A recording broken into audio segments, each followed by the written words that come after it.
Jean-Luc Genera est agriculteur dans le nord de Lyon. Son exploitation est située sur un périmètre de captage d'eau. Soucieux d'en préserver la qualité, il a dédié quelques parcelles de colza à des tests. Sur celles-ci, depuis plusieurs années, Jean-Luc fait pousser du trèfle à côté du colza. Ce trèfle permet de couvrir le sol en même temps que le colza. Et l'idée, c'est de diminuer le nombre de produits désherbants.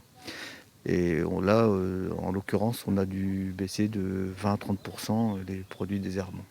Sur cette autre parcelle, il utilise des plantes de compagne. Ces plantes vont leurrer les insectes qui vont les attaquer en les prenant pour du colza.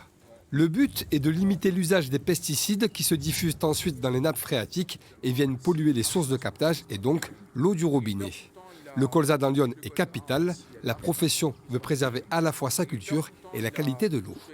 Nous, notre combat, c'est d'avoir de l'eau de qualité. Et on peut avoir de l'eau de qualité en utilisant des produits phytosanitaires si on ne fait pas n'importe quoi, si on l'utilise correctement, si on respecte les normes et si on utilise le matériel qu'il faut, si on passe au bon moment. Il y a plein de choses, il y a plein de leviers qui peuvent être mis en œuvre. La qualité de l'eau est un problème récurrent dans Lyon. À ce jour, sa consommation est restreinte dans une vingtaine de communes. En cause, la présence de nitrates et de pesticides.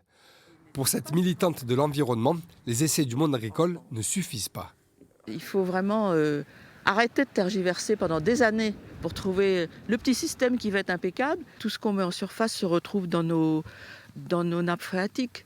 Et donc on a un gros problème avec les captages d'eau potable dans Lyon. Selon la profession, 20% de cultivateurs ziconés auraient limité les pesticides pour préserver la qualité de l'eau. Lyon compte aujourd'hui près de 20 000 hectares de colza, contre 85 000 il y a encore une dizaine d'années.